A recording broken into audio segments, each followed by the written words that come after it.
World news के sponsor हैं स्वागत, अदरक, लहसुन और मसाले 100% प्योर एंड हाइजीनिक। अस्सलाम वालेकुम, आदाब। मैं हूं खलील फरहाद। वर्ल्ड न्यूज़ की शुरुआत करते हैं हेडलाइंस से। तुर्की में ख़त्म हो गया लॉकडाउन। सदर रजब तैयब एर्दोगान ने किया ऐलान। कोरोना की बेहतर सूरत हाल और तेज़ वैक्सीनेशन को देखते हुए काबीना इजलास में लिया गया फैसला।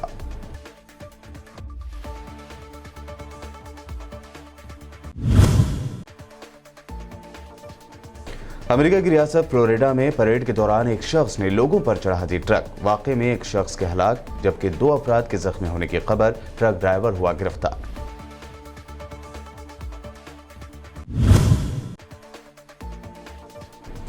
माली में फ्रांसीसी फौजियों पर बड़ा हमला। मुसल्लह गाड़ियों ने फ्रांसीसी फौजियों पर कर दी फायरिंग। बड़ी तादाद में फ्रांसीसी फौजियों के जख्मी होने की है खबर।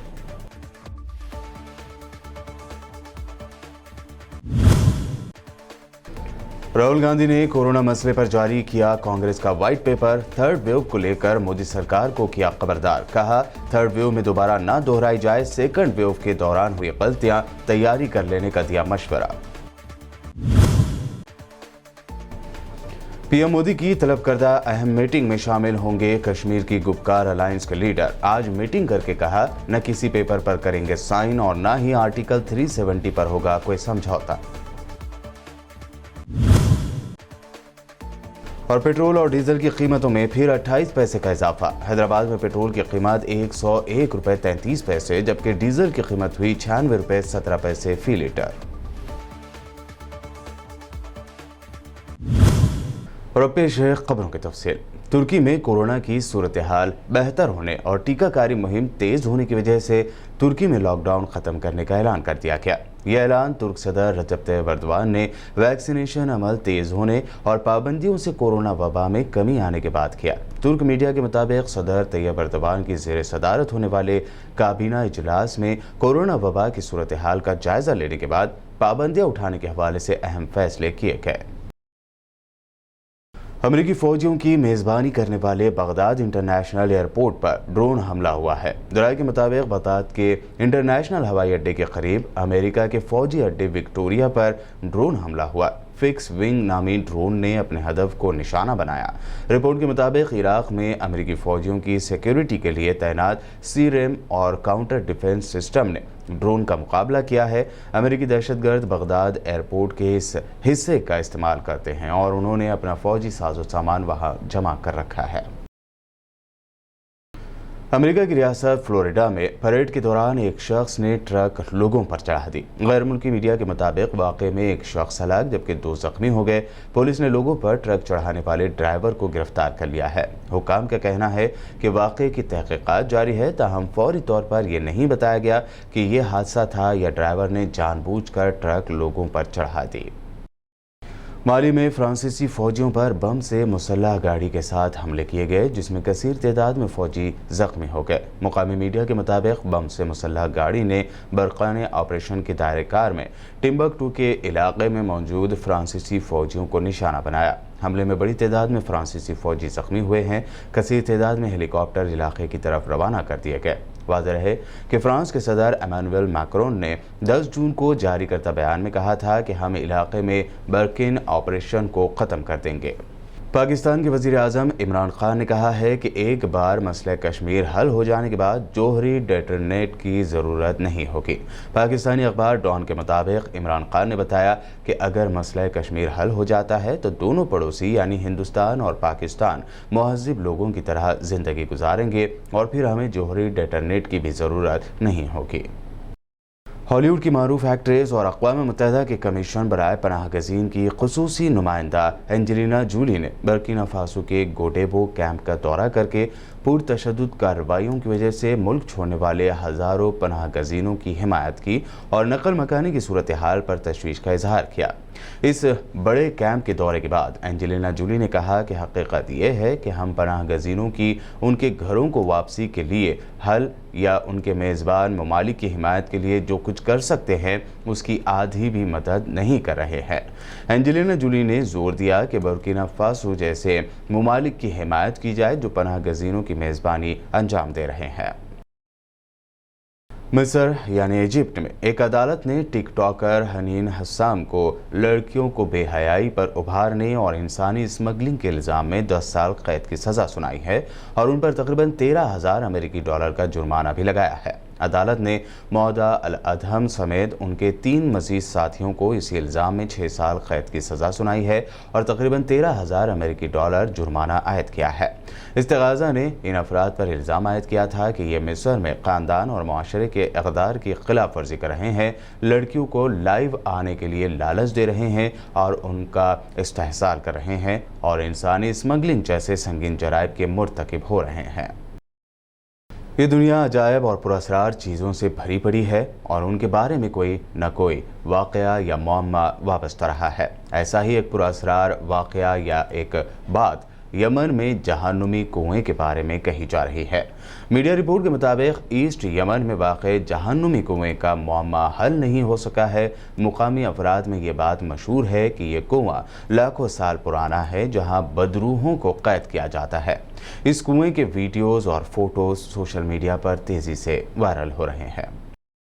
वर्ल्ड न्यूज़ में वक्त हुआ है एक शॉर्ट ब्रेक का। ब्रेक के बाद जल्द लौटेंगे और हमेशा की तरह देखेंगे अहम नेशनल न्यूज़।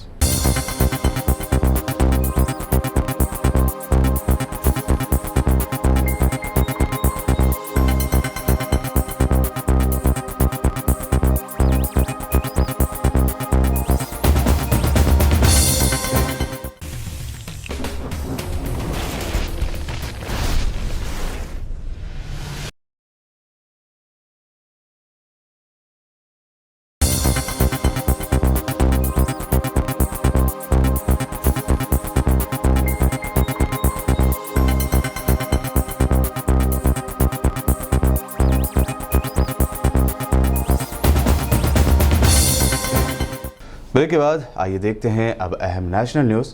कांग्रेस कायद राहुल गांधी ने आज प्रेस कॉन्फ्रेंस करते हुए कोरोना मसले को लेकर मरकज़ की मोदी सरकार पर जमकर तनकीद की। राहुल गांधी की जानिब से कोरोना पर वाइट पेपर भी जारी किया गया। साथ ही थर्ड वेव को लेकर हुकूमत को कई मशवरे भी दिए गए। राहुल गांधी ने कहा कि साइंसदानों ने कोरोना की दूसरी लहर को लेकर खबरदार किया था, लेकिन हुकूमत ने कोई एक्शन नहीं लिया। राहुल गांधी ने कहा कि पूरा मुल्क जानता है कि थर्ड वेव आने वाली है, लेकिन हम फिर से वही गलती कर रहे हैं। राहुल गांधी ने कहा कि बेड्स, ऑक्सीजन और दीगर चीज़ों की तैयारी जो दूसरी लहर में नहीं हो पाई थी, वो तीसरी लहर आने से पहले ही करनी चाहिए। कांग्रेस के वाइट पेपर को लेकर राहुल गांधी ने कहा कि इसमें तीसरी लहर की तैयारी दूसरी लहर में रही कमी, इकोनॉमिकल हेल्प दी जाए ताकि जब थर्ड वेव आए तो आम लोगों को कम से कम परेशानी ना हो। राहुल गांधी ने कहा कि मोदी सरकार को मुआवजे का बंदोबस्त करना चाहिए उनके लिए जिनके परिवार में कोरोना से मौत हुई है। जो एक्शन सरकार को लेने थे, जो उनका बिहेवियर होना चाहिए था, वो नहीं रहा और आपको, पूरे देश को सेकंड वेव का असर सहना पड़ा। आज हम फिर से वहीं खड़े हैं। पूरा देश जानता है कि थर्ड वेव आने जा रही है। वायरस म्यूटेट कर रहा है और थर्ड वेव आएगी और इसीलिए हम एक बार फिर कह रहे हैं कि सरकार को थर्ड वेव के लिए पूरी तैयारी करनी चाहिए। जो रिक्वायरमेंट्स हैं, हॉस्पिटल बेड्स की रिक्वायरमेंट्स हैं, इंफ्रास्ट्रक्चर की रिक्वायरमेंट्स है, ऑक्सीजन की रिक्वायरमेंट है, दवाइयों की रिक्वायरमेंट है, जो सेकंड वेव में नहीं की गई थी, उनको थर्ड वेव के लिए बिल्कुल करना चाहिए। तो ये हमारा लक्ष्य है। जम्मू कश्मीर की सियासी पार्टियों के गुपकार अलायंस ने फैसला किया है कि वो पीएम मोदी की जानिब से बुलाई गई मीटिंग में शामिल होंगे। पीएम मोदी की क़यादत में 24 जून को जम्मू कश्मीर को लेकर मीटिंग होनी है, जिसमें जम्मू और कश्मीर की पार्टियों के लीडरों को बुलाया गया है। इस अहम मीटिंग से पहले आज श्रीनगर में गुपकार अलायंस की मीटिंग हुई। ये meeting farmer central minister Farooq Abdullah के घर पर हुई। गुपकार अलायंस के लीडरों ने मीटिंग के बाद कहा कि हम वजीर आजम मोदी की बुलाई गई मीटिंग में शामिल होंगे। मीटिंग के बाद श्रीनगर और दिल्ली में मीडिया से बात की जाएगी। हमारा एजेंडा सभी को मालूम है और वही रहेगा। गुपकार लीडरों का कहना है कि वो किसी कागज पर साइन नहीं करेंगे और न ही आर्टिकल 370 को लेकर कोई समझौता करेंगे। बीजेपी को रोकने के लिए थर्ड फ्रंट बनाने की खबरें फिर गश्त करने लगी है। इस सिलसिले में एक अहम मीटिंग तलब की गई है, जिसको साल 2024 के लोकसभा इलेक्शन से पहले अपोजिशन अलायंस बनाने की कोशिशों का हिस्सा माना जा रहा है। इसी के तहत आज बुलाई गई इस मीटिंग से पहले कल पीर को शरद पवार और प्रशांत किशोर के दरमियान हुई मुलाकात ने नई कयास आराइयों को जन्म दिया। हालांकि शरद पवार के घर हो रही आज की इस मीटिंग से कुछ पहले सफाई ये दी गई है कि थर्ड फ्रंट के लिए ये मीटिंग नहीं हो रही है। इस मीटिंग से जुड़े लोगों ने वाज़ेह किया कि इस मीटिंग का 2024 के इलेक्शन में पीएम मोदी और बीजेपी से लड़ने के लिए थर्ड फ्रंट बनाने से कोई लेना देना नहीं है। इससे पहले बीजेपी के फॉर्मर मिनिस्टर और अब तृणमूल कांग्रेस के लीडर यशवंत सिन्हा ने ट्वीट किया था कि एनसीपी के लीडर शरद पवार उनके थर्ड फ्रंट की एक मीटिंग की मेजबानी करेंगे। ऑयल मार्केटिंग कंपनियों ने आज एक बार फिर पेट्रोल और डीजल की कीमतों में इजाफा किया है। पेट्रोल और डीजल आज 28 पैसे महंगा होकर एक नई रिकॉर्ड सतह पर पहुंच गया है। इसी महीने जून में अब तक पेट्रोल की कीमत में 3 रुपये 27 पैसे और डीजल की कीमत में 3 रुपये 8 पैसे का इजाफा हुआ है। इन बढ़ी हुई कीमतों के बाद हैदराबाद में पेट्रोल 101 रुपये 33 पैसे फी लीटर, जबकि डीजल 96 रुपये 17 पैसे फी लीटर हो गया। बता दें कि पेट्रोल और डीजल की कीमतों का रोजाना जायजा लिया जाता है और इसी बिना पर रोजाना सुबह 6 बजे से नई कीमतों पर अमल किया जाता है। ममता बनर्जी की पार्टी तृणमूल कांग्रेस की एमपी नुसरत जहां की लोकसभा मेंबरशिप रद्द करने की मांग बीजेपी की एमपी संघमित्रा मौर्य ने की है। संघमित्रा का कहना है कि नुसरत जहां ने अपनी शादी के मुद्दे पर अपने वोटर्स को धोखे में रखा। इस सिलसिले में उन्होंने लोकसभा स्पीकर ओम बिरला को लेटर लिखकर नुसरत जहां की लोकसभा मेंबरशिप खत्म करने की मांग की है। संघमित्रा ने कहा कि नुसरत जहां ने अपने पति का नाम निखिल जैन बताया था, जबकि खुद का नाम नुसरत जहां रूही जैन बताया था और वो नई शादीशुदा की तरह पहनावा पहने नजर आ रही थी। बीजेपी एमपी ने अपने लेटर में लिखा कि नुसरत जहां का उनकी शादी के बारे में हालिया दिए गए बयान का मतलब यही है कि उन्होंने जानबूझकर पार्लियामेंट को गलत जानकारी दी। उन्होंने झूठी जानकारी से वोटर्स को धोखा दिया।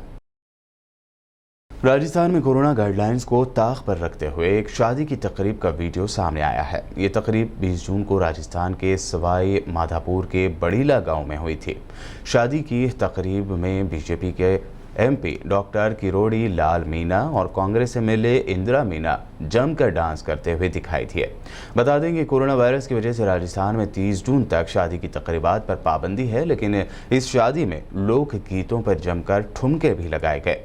बीजेपी एमपी और कांग्रेस एमएलए भी ठुमका लगाने में खुद को नहीं रोक पाए। एमपी और एमएलए की जानिब से कोरोना गाइडलाइंस की धज्जियां उड़ाने का ये वीडियो सोशल मीडिया पर तेजी से वायरल हो रहा है। और अब आखिर में हेडलाइंस पर एक और नजर। तुर्की में खत्म हो गया लॉकडाउन। सदर रजब तैयब एर्दोगान ने किया ऐलान। कोरोना की बेहतर सूरत हाल और तेज वैक्सीनेशन को देखते हुए काबीना इजलास में लिया गया फैसला।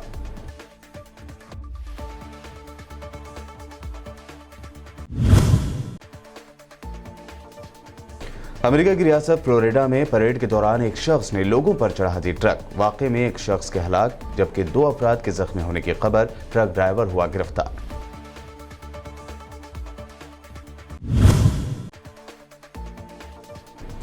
माली में फ्रांसीसी फौजियों पर बड़ा हमला। मुसल्लह गाड़ियों ने फ्रांसीसी फौजियों पर कर दी फायरिंग। बड़ी तादाद में फ्रांसीसी फौजियों के जख्मी होने की है खबर।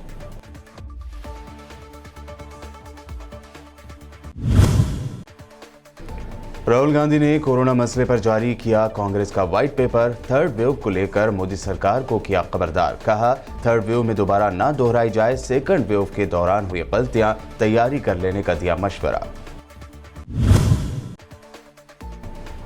पीएम मोदी की तलब करदा अहम मीटिंग में शामिल होंगे कश्मीर की गुपकार अलायंस के लीडर। आज मीटिंग करके कहा न किसी पेपर पर करेंगे साइन और न ही आर्टिकल 370 पर होगा कोई समझौता।